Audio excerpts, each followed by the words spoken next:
Last night I had a dream. When I got to Africa, I had one hell of a rumble. I had to beat Tarzan's behind first for claiming to be the king in the jungle. For this fight, I've wrestled with alligators. I've tussled with a whale. I done handcuffed lightning and put thunder in jail. You know I'm bad. I have murdered a rock. I injured a stone. And I hospitalized a brick. I'm so bad I make medicine sick. I'm so fast, man, I can run through a hurricane and don't get wet. When George Foreman meets me, he'll pay his debt. I can drown a drink of water and kill a dead tree. Wait till you see Muhammad Ali. I say, kid, your chances of being a great fighter are good enough to make a good living is about 100,000 to 1. And if you spend the most of your life trying to be a fighter and you get hurt or you don't make it, your whole life is ruined. It's too late to get education. It's too late to look for trade or something to fall back on. I say, no, take your mind while you're quick for developing, go to school, learn to read, learn to write, be a mechanic, be a doctor, be a lawyer.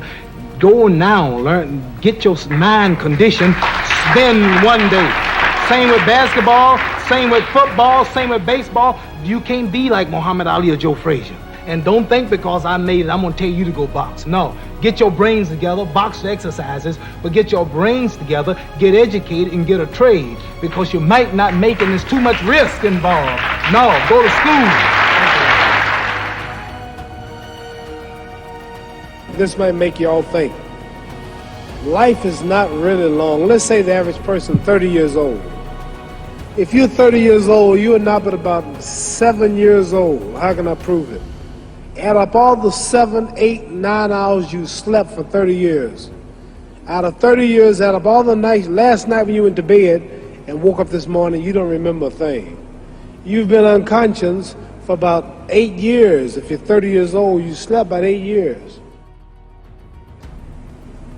How much traveling have you done in 30 years? From the television station to home, to another country, to another city, to school, to church. You've probably traveled 2 years of your life or spent just getting back and forth to where you're going. So there's 8 years of sleeping, 2 years of traveling. There's 30 years out of your life before you accomplish anything. How long do you sit in school? In America, we stay in school from the 12th grade to, from the 1st grade to 12th grade. Same here? Yeah, virtually. 6 hours a day? Yeah. 6 hours a day for 12 years, break it down, you sat in the classroom for 3 years without leaving. Okay, 2 years of traveling, 8 years of sleeping, 3 years of school. How many movies have you went to? How many wrestling matches? How much entertainment? How many movie theaters, live plays, baseball games? Probably 2 years of entertainment. So by the time a man, you older people know him, bear witness what I'm saying, by the time you have children, by the time you have made a way for your children, by the time you've paid for your home, you're pushing 60 years old. So life is real short. So you add up all your traveling, add up all your sleeping, add up all your school, add up all your entertainment, you've probably been half your life doing nothing. So what am I'm 35 years old, 30 more years I'll be 65. We don't have no more influence. We can't do nothing much at 65. Your wife will tell you that. When you're 65, ain't too much more to do. So, did you know I'll be 65 in 30 more years? In those 30 years, I have to sleep 9 years. I don't have 30 years of daylight. I have to travel back to America, take 6, 7 miles. All my traveling, probably 4 years of traveling in the next 30 years. About 9 years of sleeping. Television, movies, entertainment, about 3 years of entertainment. Out of 30 years, I might have about 16 years to be productive. So it's how we can all break individual lives down. What am I going to do in the next 16 years? What's the best thing I can do? Get ready to meet God.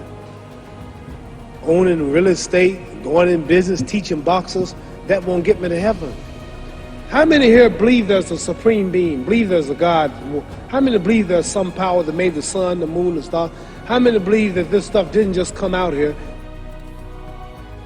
So what I'm going to do when I get out of boxing is to get myself ready to meet God, because my plane might blow up. Don't planes blow up in this country sometime and crash?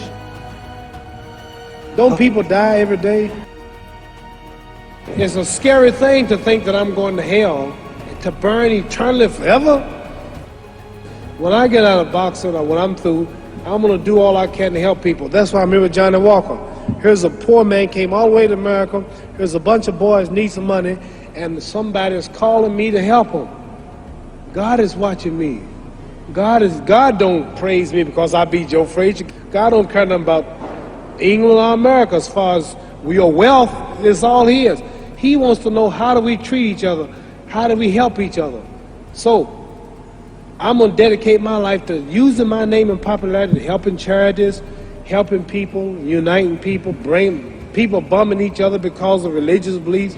We need somebody in the world to help us make peace.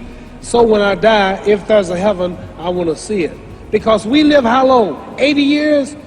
The odds are everybody in this room, some of you are going to be dead 20 years from now, some of you are going to be dead 50 years from now, some are going to be dead 30, some are going to be dead 60, 70 years from now. We all going to die soon. This is a test to see where will we spend our life in heaven or hell. This is not the life now. Your real self is inside you. Your body gets old. Some of you go to look at the fridge, you don't have no teeth, your hair is leaving you, your bodies get tired, but your soul and your spirit never die. That's going to live forever. So your body is just housing your soul and spirit. So God is testing us on how we treat each other, how we live, to see where our real home be in heaven. So this physical stuff don't last for so long. So my car, this building is going to be here when the man who built it dead.